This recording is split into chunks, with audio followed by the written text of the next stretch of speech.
क्या महंगी चीजों का शौक किसी की जान से बड़ा हो सकता है?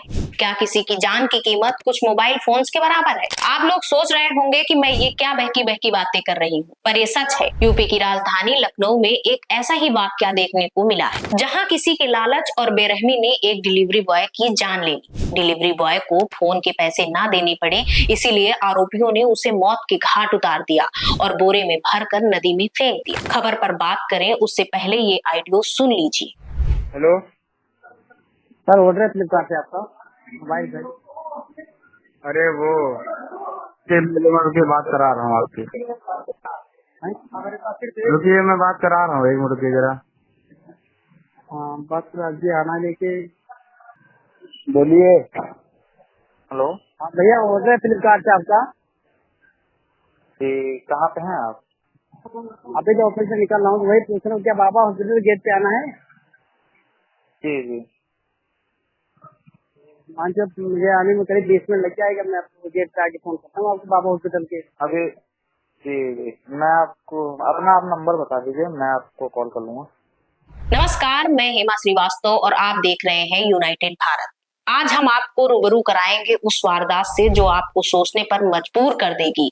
अभी जो कॉल रिकॉर्डिंग आपने सुनी वो एक डिलीवरी एजेंट और ऑनलाइन शॉपिंग करने वालों के बीच की है, पर अगर मैं कहूँ कि ये उस डिलीवरी बॉय की आखिरी कॉल थी, इसके बाद वो किसी से बात नहीं कर पाया, तो आप क्या यकीन कर पाएंगे? पर ये सच है। दरअसल लखनऊ के चिन्हट इलाके में ग्राहक ने 1 लाख रुपए का फोन लेने के बाद साथियों संग मिलकर डिलीवरी बॉय की हत्या कर दी और उसका शव इंदिरा नहर में फेंक दिया। कॉल डिटेल और लास्ट लोकेशन के आधार पर हफ्ते भर बाद मामले का खुलासा हुआ तो आरोपी पकड़े गए, जबकि मुख्य आरोपी अभी भी फरार है। डिलीवरी बॉय का शव भी अभी नहर से बरामद नहीं हुआ। लखनऊ में एक शख्स ने ऑनलाइन मोबाइल फोन ऑर्डर किया, पेमेंट के लिए कैश ऑन डिलीवरी का विकल्प चुना, लेकिन जब डिलीवरी बॉय मोबाइल लेकर उसके घर पहुंचा तो उसने साथियों संग मिलकर उसकी हत्या कर दी और मोबाइल लेकर गायब हो गया। जब डिलीवरी बॉय घर नहीं पहुंचा तो घर वालों ने उसकी खोजबीन शुरू की।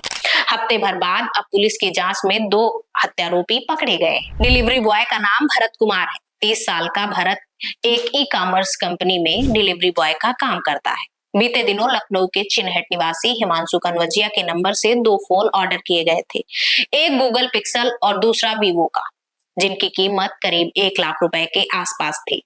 भरत 24 सितंबर को मोबाइल डिलीवरी करने के लिए चिन्हट में हिमांशु के घर पहुंचा।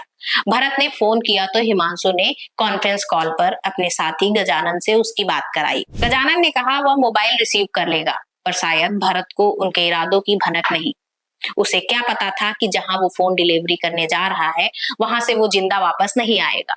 और हुआ भी कुछ ऐसा ही। मौका पाकर गजानन ने अपने साथी आकाश के साथ मिलकर भरत की गला दबाकर हत्या कर दी, उससे मोबाइल और पैसे भी लूट लिए और 100 को बोरे में भरकर इंदिरा नहर में फेंक दिया।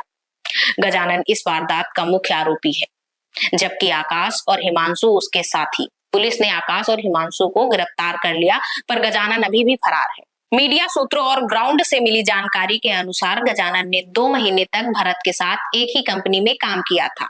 मायने इससे पहले वो भी एक डिलीवरी एजेंट के तौर पर काम कर रहा था। करीब 2.5 लाख रुपए का हेरफेर करने के बाद गजानन को कंपनी से निकाल दिया गया था। अभी वह हार्डवेयर की एक छोटी सी दुकान चलाता है। भरत के परिजनों के अनुसार दोनों में ना तो दोस्ती थी और ना ही कभी कोई ऐसा विवाद हुआ। पर सवाल ये उठता है कि क्या फोन का लालच किसी की जान ले सकता है? क्या आरोपियों को इतनी समझ भी नहीं थी कि जब जांच होगी तो वो पकड़े जाएंगे? गजानन के साथी ने ये भी कबूला कि हत्या के बाद गजानन ने कई जगह डिलीवरी भी की ताकि पुलिस को उन पर शक ना हो। मैंने खुद को बचाने की भरकस कोशिशें की, पर गुनाह किया है तो सजा तो मिलेगी ही। जब भरत अपने घर नहीं पहुंचा तो परिवार ने 25 सितंबर को गुमशुदगी की शिकायत दर्ज कराई थी। पुलिस ने भरत के कॉल डिटेल के जरिए गजानन का नंबर ट्रेस किया। गजानन के दोस्त आकाश ने पूछताछ के दौरान अपराध कबूल कर लिया। हालांकि पुलिस को अभी तक भरत का शव बरामद नहीं हुआ। एसडीआरएफ की टीमें इंदिरा नहर में शव की तलाश में जुटी हुई है। पुलिस के मुताबिक ग्राहक ने डिलीवरी बॉय की हत्या सिर्फ इसलिए की ताकि उसे 1 लाख रुपए कैश ऑन डिलीवरी के तौर पर ना देना पड़े। इसमें संदिग्धता जब हमारी बढ़ी तो हमने लोगों को उठाना शुरू किया, उनसे पूछताछ शुरू करी। इस पूछताछ के क्रम में हमारे द्वारा इनको आकाश शर्मा को उठाया गया। इनसे जब गहनतापूर्वक और सख्ती से पूछताछ करी तो इनके द्वारा बताया गया कि इनके और इनके साथी गजानन द्वारा अपने एक मित्र हिमांशु के मोबाइल से एक मोबाइल फ़ोन की ऑर्डर किया गया था। इनके द्वारा 2 मोबाइल फ़ोन मंगाए गए, जिसमें एक mobile phone Vivo V40 Pro और एक Google Pixel 7 Pro था। इनकी कीमत दोनों की मिला के अराउंड 90,000 के करीब बन रही थी। इन मोबाइल फ़ोन्स को इनके द्वारा कैश ऑन डिलीवरी पे मंगाया गया। जब डिलीवरी बॉय इनके यहाँ मोबाइल फ़ोन लेके पहुँचा तो इनके मन में लालच आ गया और इन्होंने सोचा कि डिलीवरी बॉय को पैसा दिए बिना उसके ये दोनों मोबाइल फ़ोन्स और अन्य सामान को हम जब्त कर लें।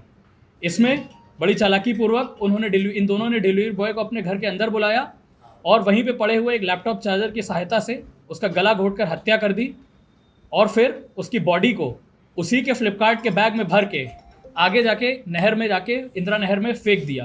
इस घटनाक्रम के बाद एक सवाल अहम हो जाता है कि जो लोग हमें घर तक सुविधाएं पहुंचाने के लिए दौड़ रहे हैं, उनकी सुरक्षा की जिम्मेदारी आखिर कौन लेगा? क्या किसी की जान इतनी सस्ती है कि चंद पैसे के लिए कोई किसी को मौत की नींद सुला दे? या फिर इस थ्योरी में कोई ऐसी भी कड़ी है जो हमसे छूट रही है? ये जांच का विषय है और तफ्तीश चल भी रही है। हर अपडेट से हम आपको रूबरू कराते रहेंगे। अभी के लिए अलविदा, मिलते हैं नेक्स्ट वीडियो में। शुक्रिया।